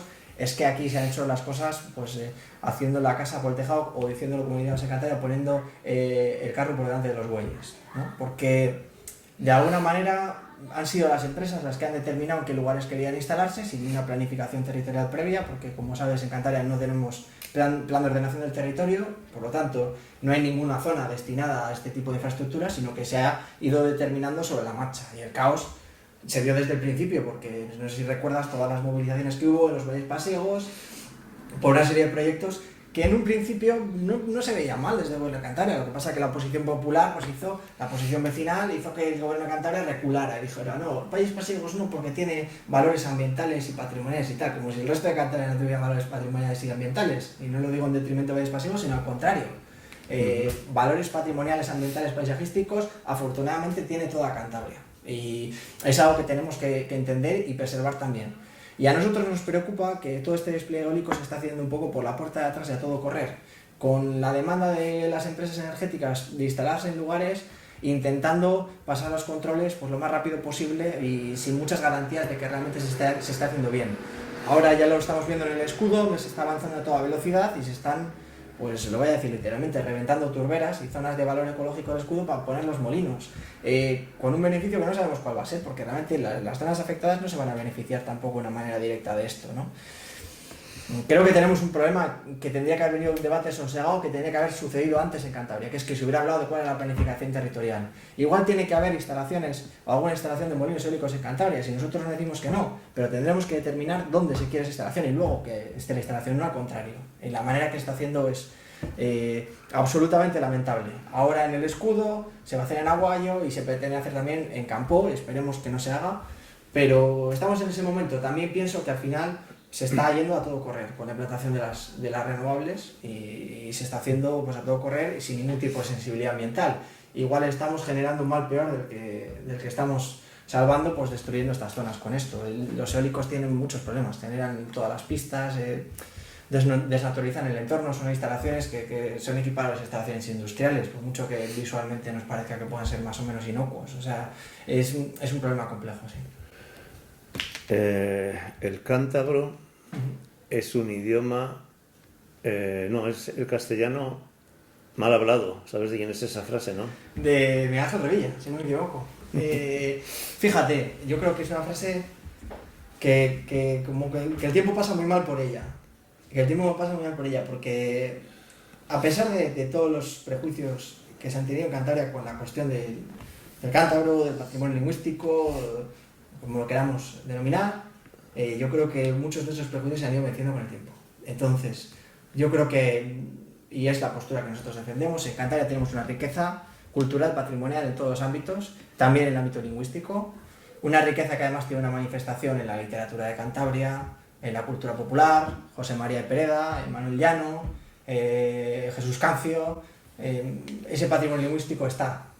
Y hay una anomalía, que es que en otros lugares donde también ese patrimonio lingüístico está, como puede ser Extremadura, como puede ser León, como puede ser Asturias, hablando de las diferencias en vitalidad, el contexto que tiene la lengua asturiana allí, pues en Cantabria no tiene ningún tipo de reconocimiento institucional, no se ha intentado proteger de ninguna manera, no se ha estudiado de ninguna manera desde las instituciones, y eso nos parece pues una deuda pendiente, porque realmente es inexplicable, solo se explica desde el punto de vista de la politización de la cuestión de la identidad, el hecho de que se haya abandonado y se haya relegado un patrimonio como ese tan importante para Cantabria. Creo que durante muchos años ha tenido muchos prejuicios en Cantabria por miedo a, vete tú a saber qué, al nacionalismo, a la idea de que si decíamos que teníamos una manifestación lingüística propia, todo el mundo se iba a querer separar de España o algo así, una caricatura, quizá por tener al lado los vascos. Aquí ha habido un exceso de celo de los políticos por intentar decir que esto era un poco menos que el España totalmente lingüísticamente, el origen del castellano. Y yo creo que ya sabemos y vemos con el tiempo y disipando toda esa niebla y todo ese ruido político, pues lo que tenemos, que es una riqueza, un patrimonio que es real, que nos ha acompañado durante siglos, que nos acompaña todavía porque muchas personas lo utilizan, lo conocen, forma parte de su vida y que desgraciadamente mucha gente ha tenido que sufrir pues vergüenza y sufrir mofas y burlas por hablar con la U o por hablar de determinada manera cuando venía a Santander, cuando bajaba a Torlavega, cuando bajaba a donde fuera, ¿no? A Cabezón, a Potes. Y creo que eso es lamentable. Y tenemos también que reparar esa deuda pendiente que tenemos, protegiendo el patrimonio, contribuyendo a estudiarlo, contribuyendo a que se pueda mantener y pueda seguir vivo. Es una riqueza que tiene Cantabria para el futuro. Y eso no va en detrimento del castellano ni de nadie. ¿Vale? Yo creo que va en favor de los cántabros y las cántabras. Tener la posibilidad de conocerlo, de emplearlo, de aprenderlo, me parece que es una riqueza. ¿Se identifica o se utiliza por parte de algunos el cántabro como una forma de hablar de la gente con menos nivel cultural? Yo creo que durante muchos años se ha identificado de una forma absolutamente errónea. Claro, estamos hablando de una realidad lingüística que proviene de una derivación del latín en Cantabria, y además esto es un hecho contrastado, hay bibliografía y hay estudios sobre el tema, que todos afirman eso. Recientemente en el Parlamento de Cantabria estuvo un experto que habló sobre esta cuestión y también se manifestó en esta línea. El cántabro proviene del latín, es la evolución propia de Cantabria del latín, no es una malformación del castellano, porque eso lingüísticamente no tendría ningún sentido, porque en muchos sentidos se halla más cerca del latín que del castellano, no tendría lógica esa vuelta, es un sinsentido. Y yo creo que en muchas ocasiones se ha asociado pues eso a como se consideraba que la gente de los pueblos tenía menos cultura, menos nivel cultural. Eso se ha considerado durante muchos años. Afortunadamente lo estamos desterrando, ¿no? Y creo que con el tema del cántabro, de la lengua cántabra, está pasando lo mismo, que entendemos que es un patrimonio que refleja una riqueza, ¿no? Hace poco veía una entrevista a Ciana, una mujer de Carmona, y la oyes hablar, es una maravilla. Estás oyendo palabras y formas de hablar que vienen de antiguo, que dices, esto es una reminiscencia directa de la evolución del latín en Cantabria, que está emparentada con todo el tronco astur-leonés. Pues es una riqueza que cómo vamos a perder simplemente por intentar, no sé. Yo creo que Carmona ya tiene otro idioma propio, ya más... Bueno, claro, tiene la suerte de ser unos lugares donde se ha mantenido, se ha conservado de una manera más viva, ¿no? Y desde las plataformas que defendéis, pues la utilización del idioma, pues la utilización la defiende todo el mundo, al final es natural, ¿no? ¿No se ha exagerado a veces en exceso? Me explico. Yo, que he nacido en un pueblo, donde se decía bueno y malo, y este y el otro, nunca escuché decir sábado o domingo. Y lo veo escrito en textos que vosotros, o en algún tipo de diccionario que se ha publicado. ¿No se corre el peligro de querer exagerarlo y eso no es bueno tampoco? Hombre, yo creo que no sería bueno exagerarlo, claro. Lo que pasa que yo, en general, lo que percibo en la gente es pues buena intención, se intenta ser riguroso, porque precisamente la gente que nos hemos interesado por esta cuestión, pues tampoco queremos defender un invento, ya queremos defender la realidad de lo que hay. Es cierto que a veces también el paso del tiempo pues juega estas malas pasadas, porque, por ejemplo, si vemos los estudios de Ralph Penny, cuando hace el estudio estructural del habla de Tudanca o de Pas, muchas de las cosas que Ralph Penny recoge en los años 50, ya hoy en día no las encontramos en el habla viva de Cantabria. Y entonces a veces nos enfrentamos a la decisión de, bueno, vamos a defender el patrimonio lingüístico, ¿cuál, no? El que tenemos registrado, documentado de manera científica por un lingüista además prestigioso y tal, o vamos a defender lo que poco a poco vaya quedando, ¿no? Dentro de 40 años defenderemos solo los rasgos que queden en la... creo que es un debate complejo, ¿no? Pero se trata de ser riguroso. Evidentemente habrá gente que no lo sea, pero bueno, como en casi todas las luchas o en casi todas las causas, pues siempre hay alguna persona que puede no serlo, no digo que no. Pero bueno, en este tema de Cantabria yo creo que se ha tendido, y con los años además en mayor medida, a ser rigurosos y a intentar defender la realidad. Bueno, nos hemos pasado del tiempo, pero bien, lo que quiere decir que hemos estado aquí a gusto charlando, yo por lo menos. Yo lo he estado también, sí. Un par de preguntas para acabar, un par de cuestiones. Una que también te preocupa, evidentemente, lo he visto por ahí, el pacto de de los presupuestos. Todo tuyo. Bueno, me parece que un poco la línea que veníamos hablando de esta relación que tiene el PP con el PRC tan curiosa. Y veía un artículo en el diario Montañés, creo que era de Gonzalo Sellers, que comentaba el tema de los incumplimientos del pacto anterior, el pacto de los presupuestos anteriores, ¿no? Hay una serie de incumplimientos, pocos avances. Yo al PP le veo como muy pocos gestos amables hacia el PRC, pero al PRC le veo como muy abierto a la amabilidad. Enamorado. Sí, no sé, creo que es más una relación de conveniencia quizá, ¿no? Pero sí, se ven cosas extrañas, ¿no? Y creo que el pacto de los presupuestos va un poco por ahí. Es la cuerda de salvación, el PRC piensa que es mejor incidir, aunque sea poco, con pequeñas cosas. También están apostando mucho a la política municipal, ¿no? Y mucho de lo que hay en el pacto de presupuestos, si no la mayoría, son estos pequeños acuerdos de inversiones en municipios donde está el PRC, donde tiene intereses y tal, para poder sostenerlo, porque creo que piensan que puede ser un poco la salvación en el nuevo periodo político que se abre, ¿no? Sin tener un liderazgo así como tan claro. Pero bueno, pues la línea del Partido Popular. Es que tampoco veo una diferencia ideológica fundamental, estructural fundamental entre los dos, y es lógico que también lleguen a acuerdos. Vamos, nosotros lo interpretamos como algo bastante normal. No nos ha extrañado tampoco. La última, estás comprometida, no sé que tengas que ir a mi pueblo y tengas que llevar escudo. ¿Cómo afronta, cómo explica, cómo ve cantabristas el problema del lobo en Cantabria?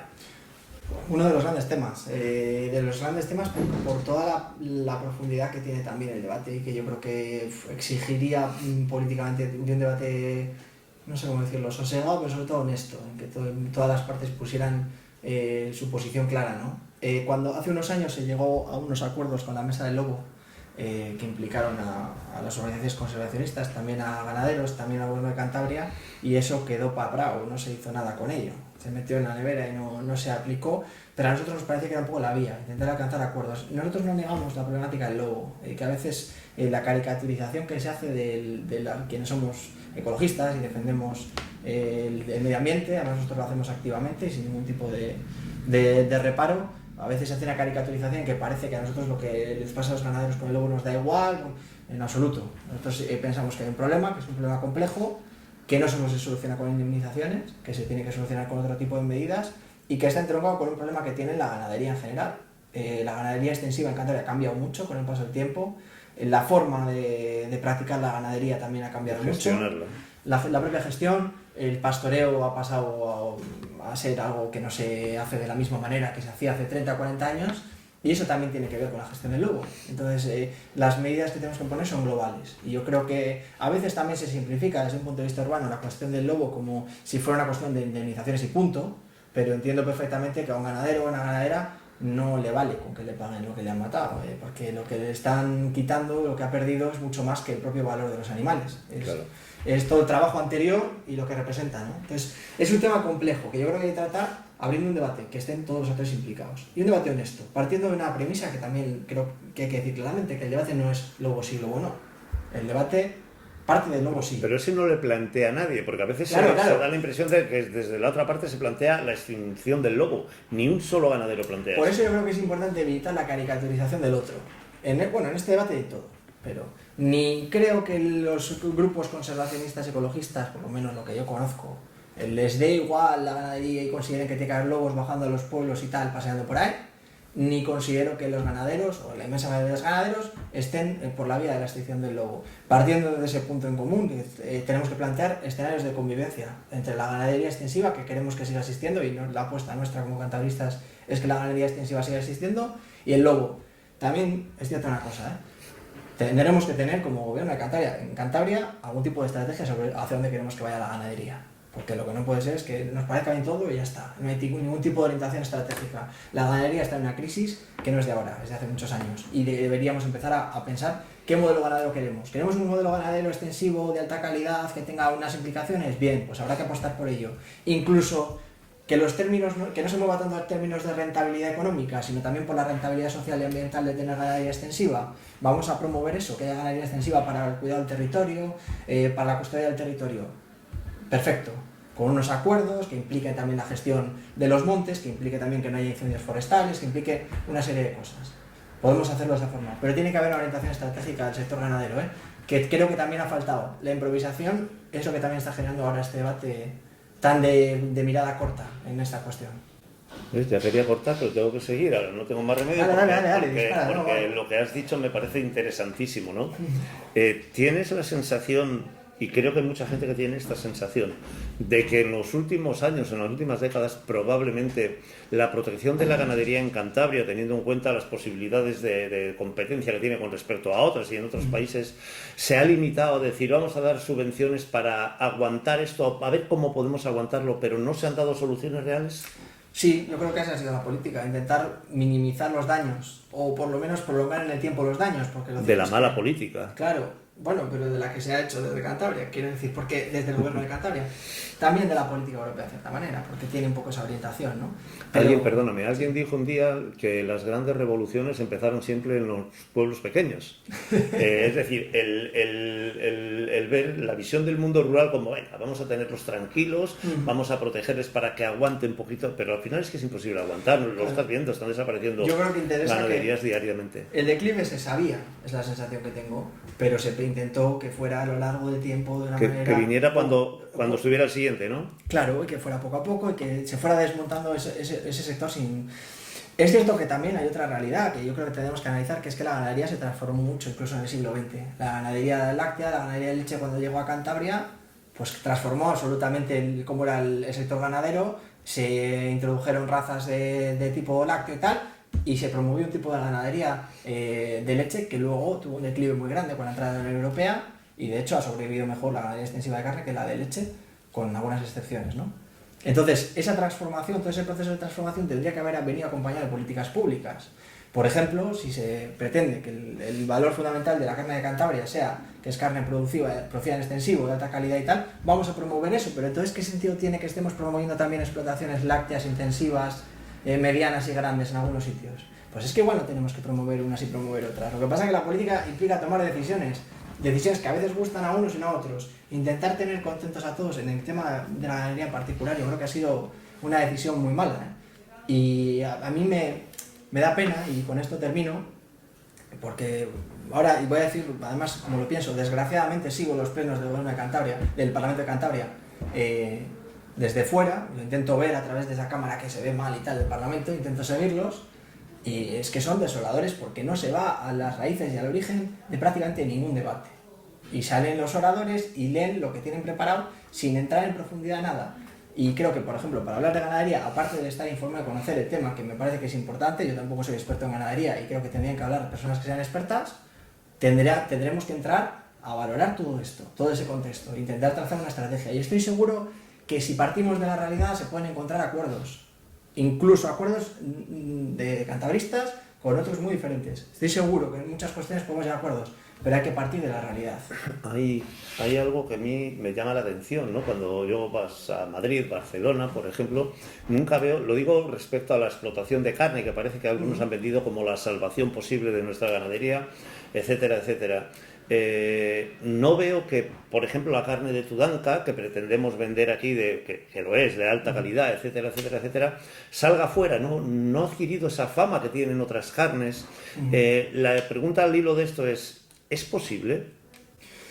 Bueno, pues seguramente sea complicado, pero yo creo que es posible, claro que es posible, y se ha hecho en muchos lugares. Lo que pasa es que se ha hecho con una planificación, como con muchas otras cosas. Nosotros, mira, hacemos mucho política comparada, porque al final, a la hora de pensar propuestas y planteamientos políticos en Cantabria, miramos mucho lo que se hace en otros lugares, a nivel europeo fundamentalmente, también a nivel de España, en otras comunidades autónomas, lo que se propone, tanto desde gobiernos como desde la oposición, en muchas materias. Y lo que vemos es que muchas comunidades autónomas están acostumbradas en los temas fundamentales a tener planes estratégicos a 20, 30 años. Y es que en Cantabria no hay un plan que se cumpla de prácticamente nada, ni en el sector industrial, ni en el sector ganadero, ni en ningún ámbito. No tenemos ningún tipo de planificación porque aquí se ha improvisado siempre.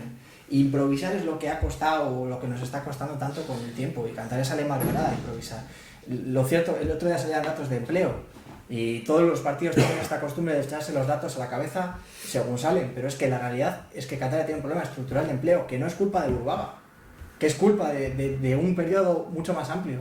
Urbaga es copartícipe de esa culpa, Pero decir que el hecho del declive industrial de Cantabria es culpa de Buruaga es una visión reduccionista. Buruaga es copartícipe de eso porque evidentemente es la persona responsable. Lleva un año, llevamos 40 años con el tejido industrial de Cantabria cayendo en picado. Pero que no haya habido un plan industrial en Cantabria, como lo han tenido, por ejemplo, los vecinos del País Vasco, que tienen una planificación industrial nítidamente clara desde hace 30, 40 años, pues hombre, de bien será culpa. Yo creo que de muchos otros. Porque ¿El puerto ha tenido mucho que ver en esto?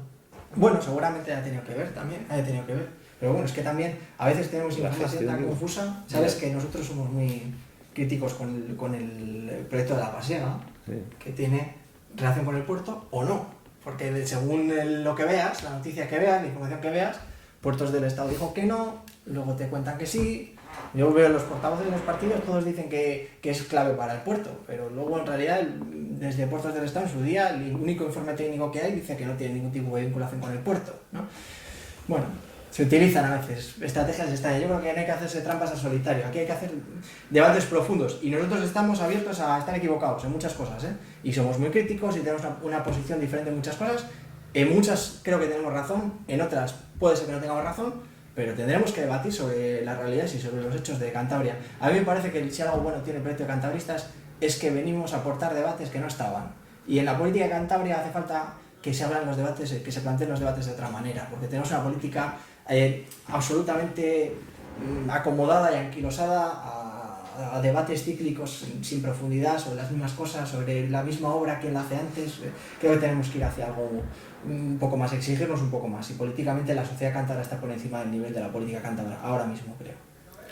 Pablo Lobete, ha sido un placer tenerte aquí. La verdad es que me has sorprendido positivamente la claridad absoluta que tienes en cuanto al planteamiento de todos los temas que hemos puesto encima de la mesa. Aquí, bueno, ya has visto que no se, exceptuando una nota para que no se me olvide preguntarte sobre algo, se improvisa, vamos hablando sobre la marcha, no tenías conocimiento de ninguna de las preguntas, no has evitado ninguna.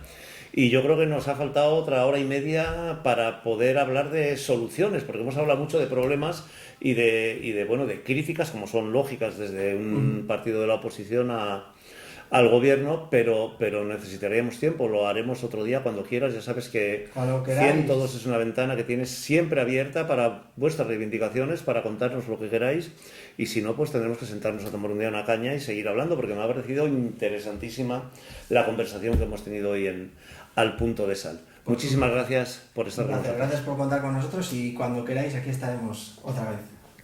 Y a ustedes ya saben, la semana que viene volvemos con otro protagonista del mundillo político de nuestra Cantabria para contarles y cantarles todas las posibles soluciones, las críticas, lo que cada uno crea conveniente siempre que se haga desde el respeto. Nos vemos la semana que viene aquí en Al Punto de Sal en 102 Televisión. Muchísimas gracias.